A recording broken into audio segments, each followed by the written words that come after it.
Listo. Hola a todos, ¿cómo están?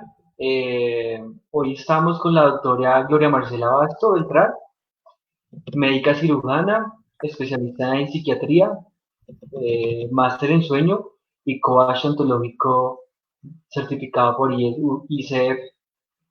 Doctora, hoy el tema que queremos traer es un tema que han venido preguntando mucho y es como muy sensible. Tiene que ver con la depresión. Por ejemplo, en este tiempo estamos viendo muchos cambios en nosotros, cambios en nuestros amigos y cambios en nuestra familia. Entonces, la primera pregunta sería, pues, ¿qué tan, qué tan, qué es realmente la depresión? Gracias, Sebastián. Buenas noches a todos. Buenas noches, Sebas.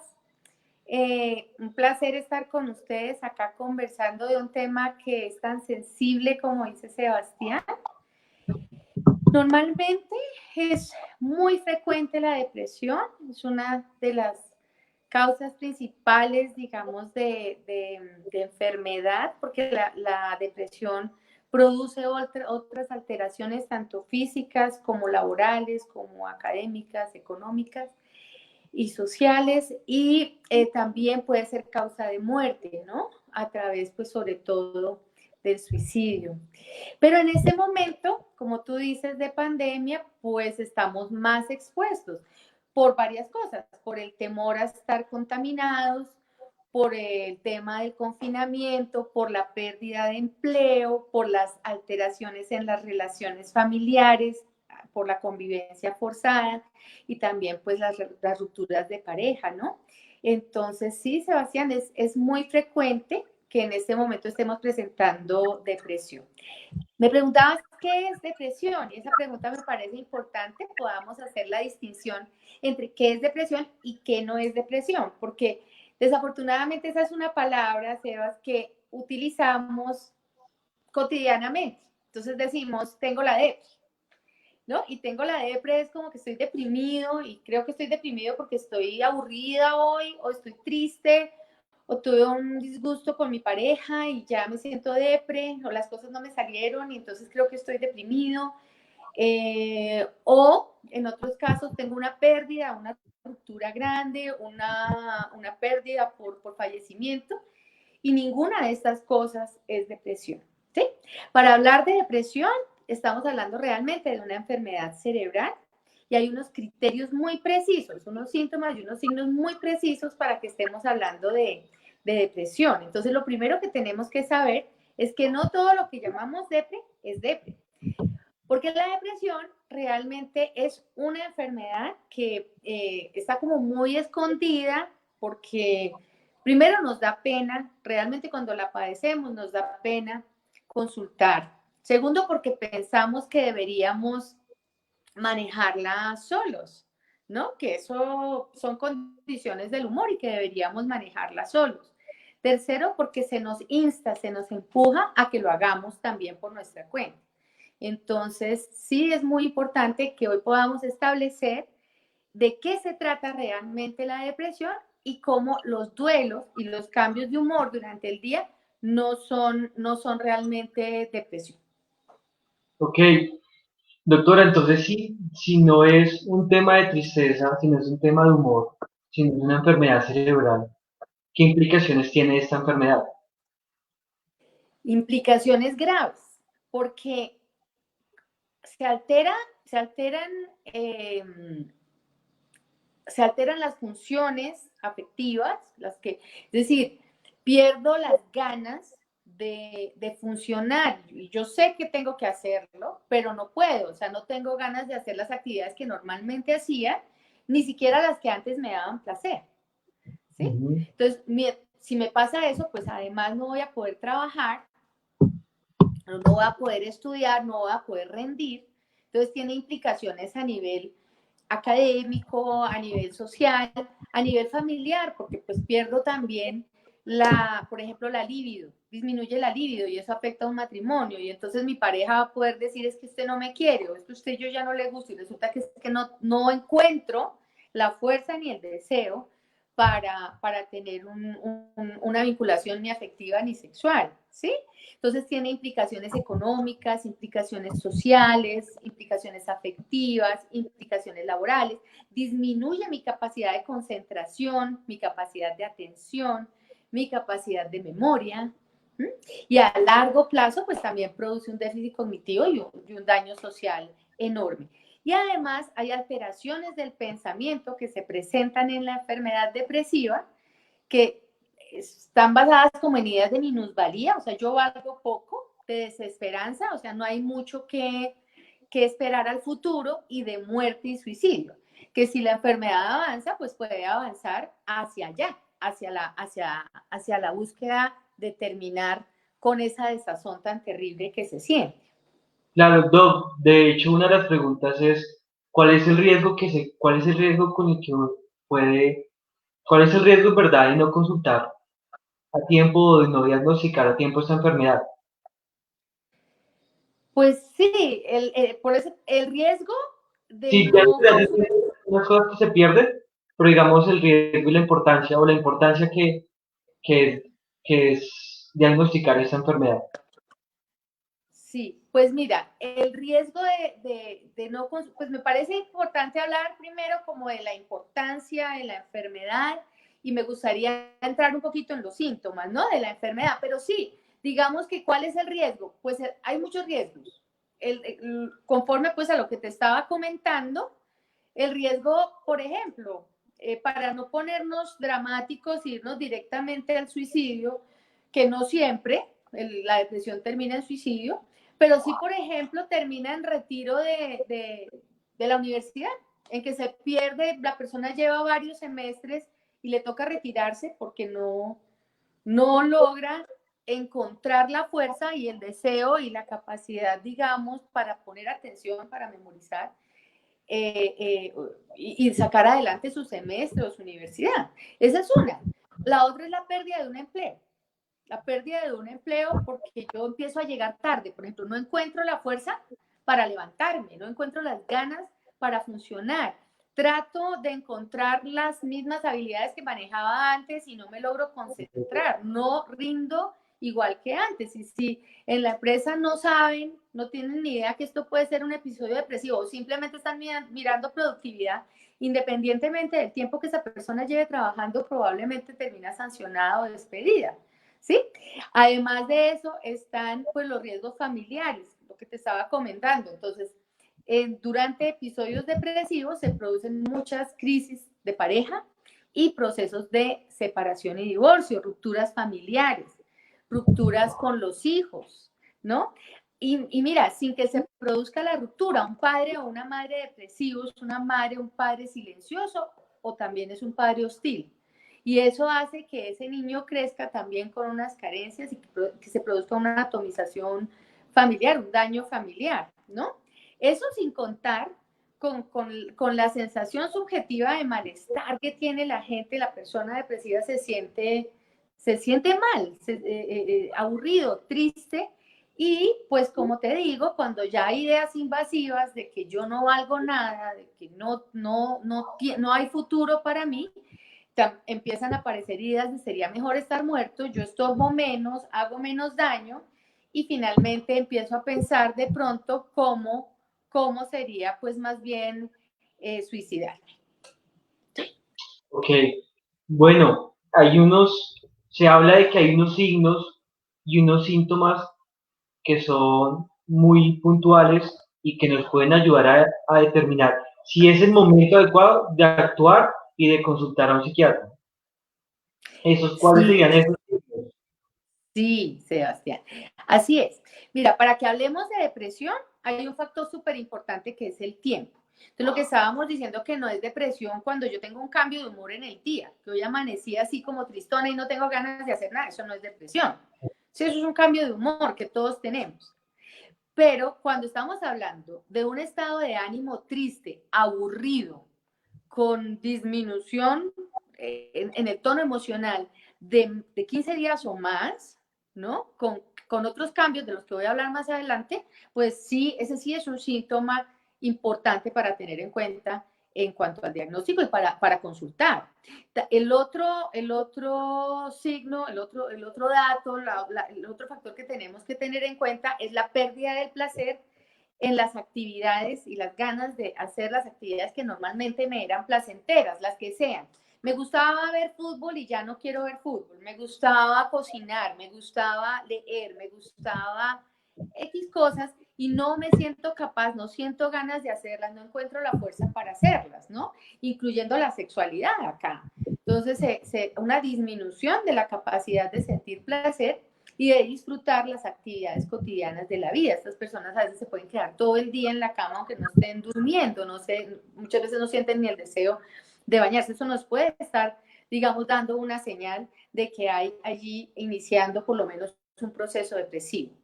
Otros síntomas que aparecen y que hay que tener en cuenta serían el tema de que hayan aumentos o disminuciones en algunas funciones que tienen que ver ya con la parte física, con el cuerpo, como aumento o disminución del apetito. Muchos depresivos tienen una disminución del apetito terrible, entonces no tienen ganas de comer absolutamente nada y pierden peso. Pero otros tienen un aumento del apetito con consecuente aumento de peso y consecuente cambio, empeora el estado de ánimo porque se sienten pues que están empeorando, que no cuidan su cuerpo. También aumento o disminución como de la actividad física. Hay personas que se ven como apagadas, como sin fuerza, y otras que se ven como demasiado enérgicas, demasiado dinámicas, que no, como inquietas. También el aumento o disminución en el sueño, que es clave.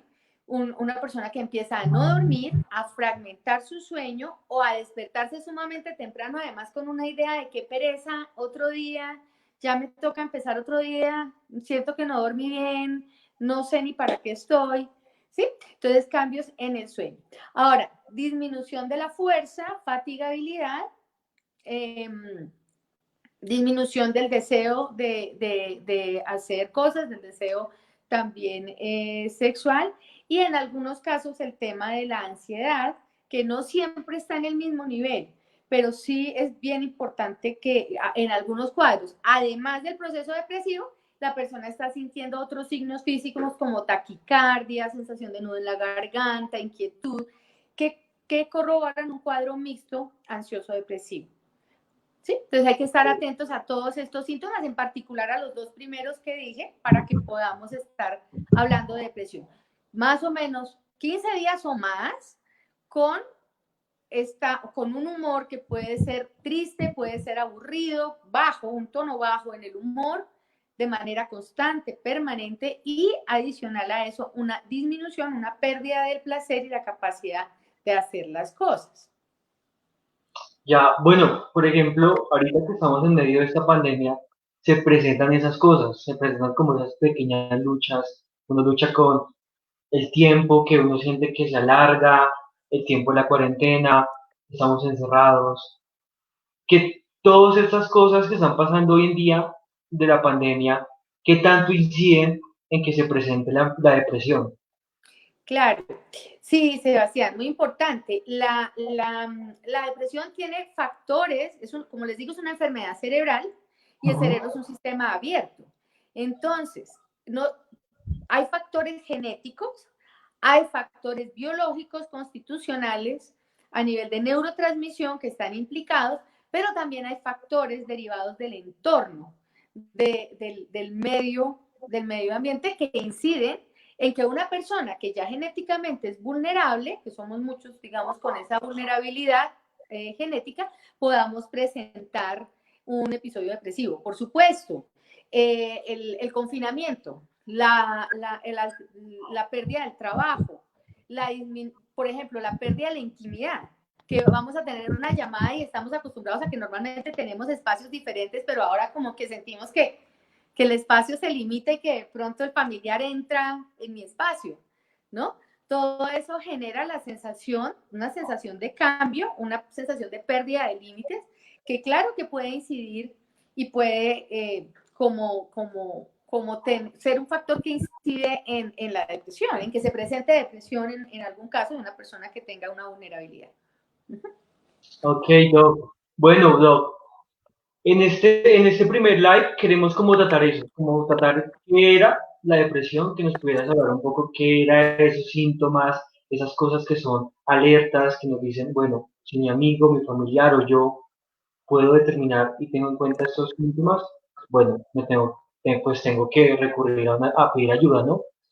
Pero ya como para cerrar un poco lo que es el live por hoy, quisiéramos como pedirte algunos consejos sobre este tema y los consejos también sobre lo que nos está sucediendo hoy en día con el tema de la pandemia. Bueno, gracias, Sebastián. Mira, yo lo primero que quisiera decir es que quiero hacer una serie de lives y que este es solo el primero. Este es el primer live en el que solamente estamos hablando de qué es y qué no es depresión y cuáles son los síntomas que tengo que estar atento para, para detectarlo, ¿no? Lo que estábamos hablando en este momento. Más adelante es muy importante que podamos trabajar sobre cómo ayudo a mi familiar depresivo y qué cosas nunca debo hacer con un familiar depresivo. ¿Sí? Porque desafortunadamente, justamente la familia, que somos los que más queremos ayudar a un depresivo, somos los que de pronto generamos como una presión que puede aumentar la depresión. ¿Sí? Comentarios como ponga de su parte, ayúdese un poquito, mire que yo sí lo hago, en vez de mejorar, empeoran el proceso de depresión. Entonces, yo sí quiero que más adelante podamos hablar de eso. También quiero hacer otra conversación en algún momento sobre qué tipo de tratamiento se necesita, todos los mitos que hay sobre el tratamiento, sí, qué tanto realmente se pueden usar otras cosas distintas al tratamiento convencional para la depresión y el tratamiento de la depresión, ¿qué incluye? Porque no es solamente medicamento, hay que hacer psicoterapia, hay que hacer otra serie de intervenciones, ¿no? Con respecto a lo que hoy puntualmente hablamos, pues yo los invito a que empecemos a estar atentos a nosotros mismos y a las personas que queremos sobre qué tanto de verdad es nuestro cambio en el tono emocional.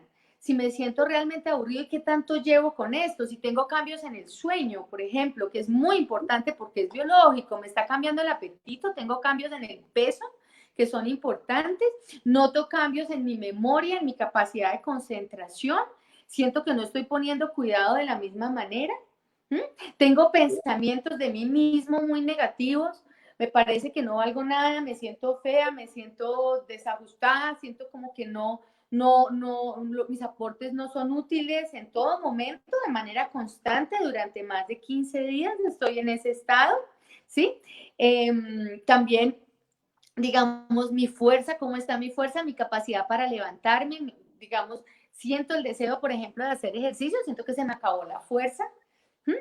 Todos estos son puntos muy importantes. Disfruto, o sea, puede que yo sí esté haciendo las cosas, pero perdí el placer, perdí la capacidad de disfrute. Entonces, ante estos signos, lo primero que yo quisiera recomendar es, hey, aquí habría que hacer, digamos, un alto y buscar ayuda, buscar ayuda. Y la ayuda la debe brindar un profesional de la salud mental. Uno puede hacer un primer ingreso y una primera consulta al médico general si quiere o al psicólogo, pero si llegan a ver datos clínicos, si se llega a documentar una depresión como tal, pues había dicho que esto es una enfermedad mental y las enfermedades las tratan los médicos y los médicos especialistas en este tipo de enfermedades, pues son los psiquiatras. Entonces, hay que perder el miedo y hay que consultar al psiquiatra a tiempo, ¿sí? Porque esta es una enfermedad que produce, como habíamos dicho, muchísimo daño a nivel personal, a nivel familiar, a nivel social, a nivel económico y puede llegar a producir la muerte. Ok. No, a mí me parece muy importante porque creo que lo que es la cuarentena, lo que ha sido todo el confinamiento, lo que ha venido sucediendo con la salud mental, nos lleva también como a cuestionarnos a nosotros eh, cuál es el estigma o qué es lo que pensamos acerca del psiquiatra. Y me parece muy importante poder reconocer que tanto el psiquiatra como el paciente están los dos trabajando juntos en contra de la enfermedad, que no es algo como ser el paciente, me parece muy valioso eso, porque Sí, eso rompe Sebastián, ideas. sí, totalmente de acuerdo. Mira, uno va al médico, por ejemplo, si yo tengo una fractura, Yo no voy a ver este señor qué me dice, qué locuras me va a hacer, sino voy a buscar una persona que me ayude a solucionar un problema y que esté de mi lado y yo pueda resolver de la mejor manera posible y disminuir la limitación del hueso que se me partió, de la lesión que tuve. En el caso del psiquiatra no es diferente. Ha habido un mito tremendo con el psiquiatra, ¿sí? Con el especialista, digamos, en esta área del cerebro, que es especialista en cerebro y sus manifestaciones a nivel de lo que llamamos mente, ¿no? De las expresiones a nivel de pensamiento, de afecto, sensopercepción. Pero cuando yo voy al psiquiatra, yo necesito buscar y encontrar a alguien que me explique mi tratamiento, que me explique mi condición, qué es lo que me pasa a mí, con quien yo pueda conversar, que esa persona me diga, mira, las posibilidades de tratamiento son estas. Y además de que son estas las posibilidades de tratamiento, estos son, si vamos a colocar un medicamento, estos son los riesgos, estos son los efectos secundarios que puedes tener. Y ese psiquiatra me va a acompañar y me va a apoyar para que yo encuentre la mejor manera de lidiar con mi enfermedad, porque igual el psiquiatra no es el que va a lidiar con mi enfermedad, el psiquiatra es un aliado que me va a ayudar a atravesar, a trascender a través de ese proceso y a sacar de lo mejor de mí y a tener un aprendizaje de lo que fue esa enfermedad. Gracias a Dios, la depresión es curable, ¿sí? Con un tratamiento apropiado. El problema de no tratarla es que esa enfermedad se vuelve crónica, es tremendamente deteriorante, por ejemplo, en ancianos, pues prácticamente concluye en un déficit cognitivo que es muy similar a una demencia, de hecho se llama pseudodemencia depresiva y pues en términos prácticos son indiferenciables, son iguales. ¿Sí? Entonces, la diferencia es enorme entre tratarlo y no tratar. Ya que hablas, por ejemplo, de los ancianos, yo quisiera preguntarte si hay alguna, si es más frecuente, esta enfermedad es más frecuente en hombres o en mujeres. Sí, es más frecuente en mujeres, ¿no? Te decía que una de 4 mujeres en la vida alguna vez hemos tenido un episodio depresivo. Yo tuve un episodio depresivo, por ejemplo, ¿no? Entonces, una de cada 4. Eso es bastante frecuente, la depresión. Uno de cada 6 hombres, pero la depresión en los hombres tiene una dificultad adicional y es que el hombre tiende a refugiarse en el alcohol o en las drogas, lo cual aumenta la impulsividad y eso hace que el suicidio sea más frecuente en hombres que en mujeres. Ok. No, pues yo creo que nos has dado varios tips, nos has dado varias información. Creo que pues seguiremos trabajando contigo estos lives para que la gente siga preguntando, invitar a la gente a que pregunte, a que cualquier duda que tenga, si es con esta enfermedad, con cualquier otra enfermedad que tiene que ver con la mente, y pues saber que tú estás ahí para podernos ayudar en este tiempo que es difícil. Qué Entonces, lindo, Sebastián. Sí, sí, cualquier cosa que hayamos hecho y que pueda hacer que una persona consulte a tiempo, no solamente a nosotros estamos acá disponibles, pero a su red, a la EPS que tenga, a la red de salud a la que corresponda y podamos evitar de pronto un suicidio o todo el deterioro del que estamos hablando, pues habremos cumplido una tarea muy importante. no, súper, Doc. Entonces, nada, despedirte, darte las gracias por estar aquí acompañándonos y esperamos vernos dentro de 8 días para el próximo live. Claro que sí, claro que sí. Espero verlos pronto. Bueno, Doc, hasta luego, chao. Chao a todos, Chao, que estén muy bien. hasta luego.